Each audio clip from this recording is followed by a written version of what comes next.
Como podemos comunicar esta mensagem de paz, de justiça que o Evangelho de Cristo traz numa cultura contemporânea?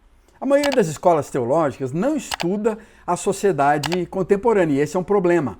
A maioria dos cursos, estudantes, professores que trabalham dentro de teologia nas igrejas não tem contato algum com a história brasileira, com a ciência da psicologia, com as ferramentas da sociologia e assim investem a maior parte do seu tempo, do seu estudo, do seu aprendizado, estudando as coisas antigas, às vezes as próprias línguas originais. Hoje em dia nem as línguas originais os estudiosos da Bíblia fazem questão de aprender, mas eles estão estudando a constituição das suas igrejas, suas doutrinas fundamentais, seus dogmas, regulamentos da igreja interna, como fazer essa igreja crescer, como administrar seus ministérios, como organizar uma boa liturgia.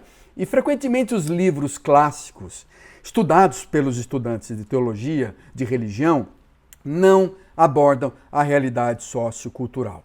E por isso há uma dificuldade enorme para compreender o que está acontecendo no Brasil nesse momento da sociedade. Bem-vindo ao meu canal, meu nome é Rubens Múzio, inscreva-se e participe.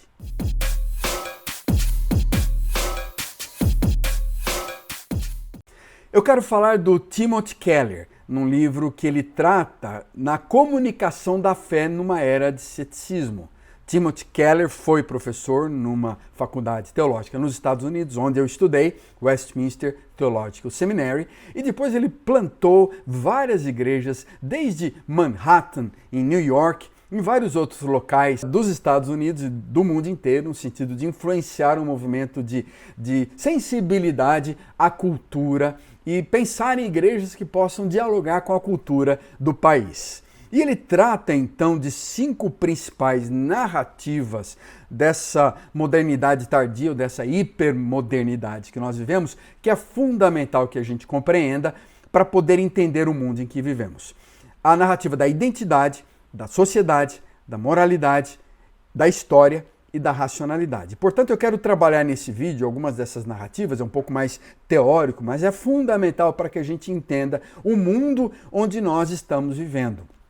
Keller trata da narrativa da identidade, expressando como as culturas antigas acreditavam que os fortes sentimentos individuais, interesses pessoais deveriam ser suprimidos em favor dos deveres da cidadania e da família. Essa era a identidade da família. Você percebe isso em alguns povos, que a comunidade é mais importante. O coletivo é mais importante do que o valor do indivíduo.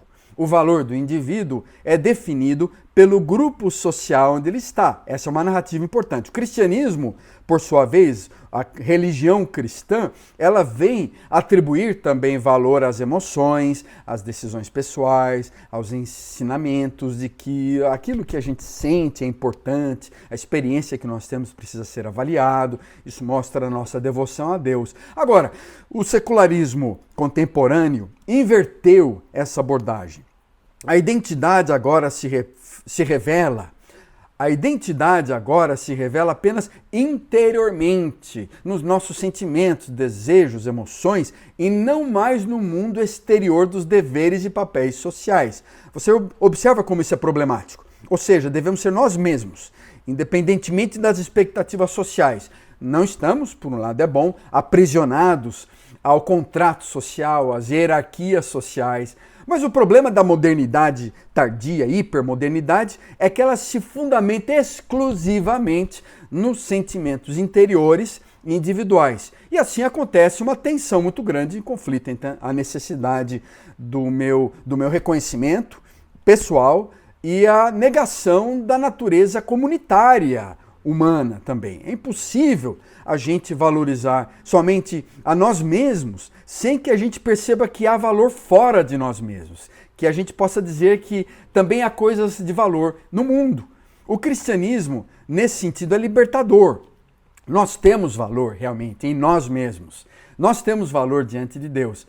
Em Jesus Cristo, no homem Deus, essa identidade é recebida e não apenas conquistada pelos nossos próprios esforços. E assim o cristianismo parte dessa relação muito próxima da comunidade e ao mesmo tempo de um indivíduo que tem valor por ter sido adotado por Deus como filho e unido a Deus pelo Espírito Santo. Mas essa é uma narrativa que entra em conflito na comunicação de hoje, o comunitário versus o individual. A segunda grande narrativa, portanto, é a sociedade. Desde os tempos antigos, o indivíduo ele não é menos importante do que a tribo, do que a clã, do que a comunidade, do que a sociedade onde ele está. O cristianismo, se por um lado ele vê as pessoas como seres criados à imagem de Deus individualmente, eles possuem uma dignidade inviolável, o secularismo vai muito mais longe do que isso. O propósito de uma sociedade acaba tendo como objetivo elevar os interesses de cada indivíduo acima de qualquer grupo. Então o indivíduo é mais importante. Ele precisa viver como ele quer, sem impedimentos à comunidade. É evidente que há muitas coisas da sociedade atual que podem ser confirmadas, justificadas na Bíblia. Nós somos salvos pela fé em Deus. Essa questão meritocrática é muito clara, é a graça, é um privilégio de sermos filhos de Deus, né? Mas a liberdade dessa escolha sem qualquer limite se torna algo praticamente sagrado na comunidade social nos dias de hoje. E essa liberdade de uma negativa absoluta, de uma individualidade absoluta, vai criar uma série de problemas. E a sacralização da narrativa é uma questão que o Keller trata, né? Essa escolha pessoal, a minha individualidade, meu desejo desgasta completamente o senso de comunidade, fragmenta a sociedade. Os sociólogos já documentaram em abundância esse crescimento com o desinteresse cívico, da cidadania. E, além disso, não há nenhum propósito que tenha existido antes de nós pelo qual fomos feitos, com o qual devemos nos alinhar. Sobretudo, essa liberdade total não funciona por causa do amor. Não dá para ter uma liberdade total num ambiente que o amor é importante. Nenhuma relação amorosa vai crescer, vai se desenvolver, a menos que o indivíduo sacrifique um pouco da sua liberdade para servir ao outro. Não adianta só pensar em si mesmo. Ele tem que pensar na liberdade, na felicidade do outro. Por isso a modernidade tardia, essa modernidade líquida, está destruindo o senso de comunidade humana. Especialmente o casamento, a relação entre duas pessoas. Especialmente essa relação em que nós aceitamos uns aos outros, em que nós compartilhamos nossos sonhos. Para o cristianismo, somente a entrega total a um Deus amoroso, a uma vida de amor ao próximo, poderá libertar a sociedade, poderá nos tornar livres para perdoar uns aos outros e enfrentar o sofrimento. Em terceiro lugar, a narrativa da moralidade e da justiça se torna importante para a gente conseguir comunicar uns aos outros os princípios de uma vida sadia, justa, correta, segundo o Evangelho de Cristo. Enquanto os gregos acreditavam que o nosso destino estava traçado de uma forma impessoal, inexorável, né? O cristianismo via o universo como algo criado por um Deus. Deus criou os seres humanos como agentes. Deus criou a gente, homens e mulheres, como pessoas que estão engajadas num processo criativo de transformação, de cuidado, de manutenção de um planeta.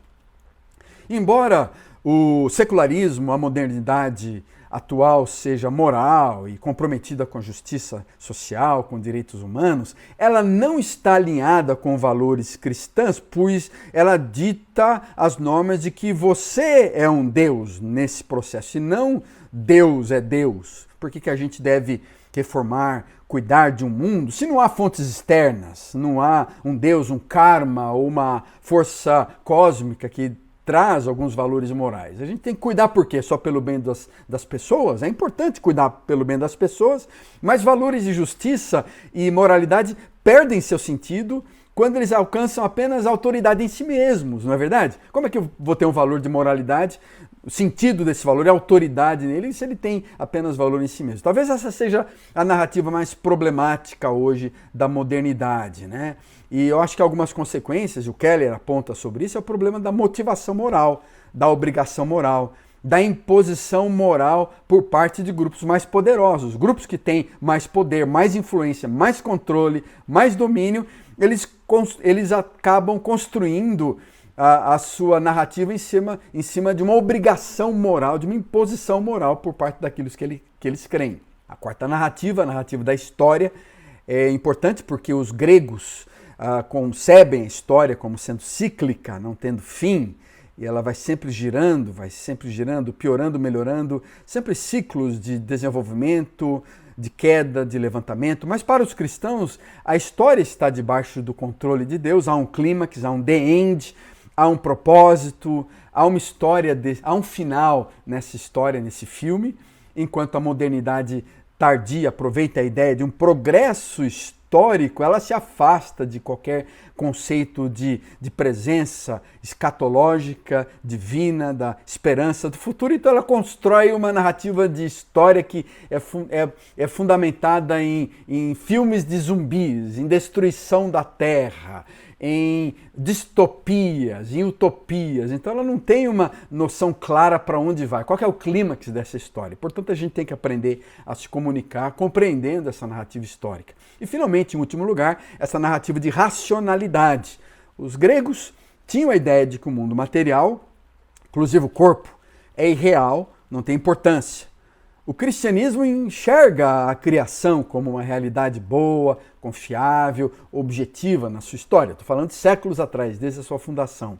Às vezes a gente não percebe isso hoje em alguns dos discursos religiosos, mas há essa sensação de que é uma realidade clara, objetiva, a criação é importante. A modernidade tardia retoma essa visão cristã, amplifica para dizer que o mundo natural é a única realidade. Vejam bem, a única realidade. Para ela, tudo que tem uma causa tem uma explicação física, causa e efeito, e isso vai sendo questionado agora na pós-modernidade, porque não há causalidade em vários movimentos, em vários caos, né, do universo todo. Até mesmo os sentimentos morais, como o amor, são funções simplesmente de uma química cerebral. E essa visão apenas do cérebro como a base de tudo, para cultura atual do consumo da tecnologia, ela acaba restringindo o conceito da espiritualidade à esfera daquilo que é pessoal. Considerando essas diversas narrativas da modernidade, como é que nós podemos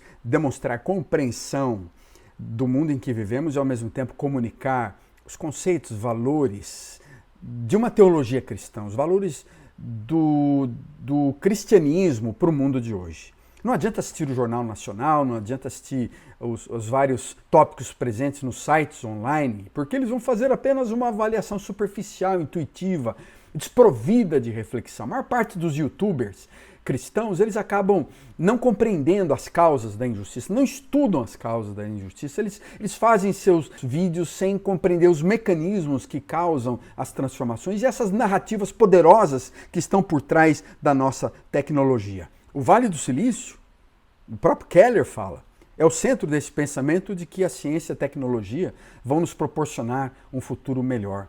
E eles acham que os problemas do envelhecimento, das doenças, da pobreza, da desigualdade serão resolvidos e transformados nos próximos anos. Por outro lado, há uma forte reação em nossa cultura contra esse tipo de esperança. Como eu disse, os filmes distópicos pessimistas são um exemplo disso. Para o cristianismo, a nossa proposta, a resposta moderna ao progresso em relação à natureza humana, ela não pode ser otimista demais. Você percebe isso, que o cristianismo é ao mesmo tempo muito pessimista em relação à história, à raça humana, do que qualquer outra visão do mundo. E ao mesmo tempo, muito mais otimista em relação ao futuro material do mundo do que qualquer outra cosmovisão. Então nós precisamos compreender o cristianismo, o Novo Testamento, de uma forma mais clara.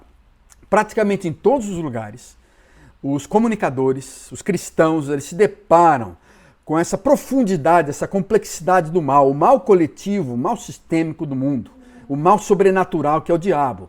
E nós precisamos também aproveitar as oportunidades que temos para interagir com essas diversas narrativas culturais, mostrando como a psicologia, a sociologia, a tecnologia sozinhas jamais serão capazes de lidar com tudo que está errado em nós. Tampouco a razão pode discernir sozinho o sentido das coisas. E aí vem uma conexão muito clara, muito crucial entre como os textos sagrados, os textos das Escrituras, precisam ser ouvidos, ao mesmo tempo em que nós olhamos para o mundo, compreendemos o mundo, percebemos o mundo Sabemos o que está acontecendo ao redor e olhamos para a visão de Cristo, o que Jesus está pensando, o que Jesus está dizendo, o que o Espírito Santo está falando para nós e como devemos conversar uns com os outros, como é que nós devemos comunicar uns aos outros esse amor, essa presença, essa vitalidade que vem do reino de Deus que habita entre nós.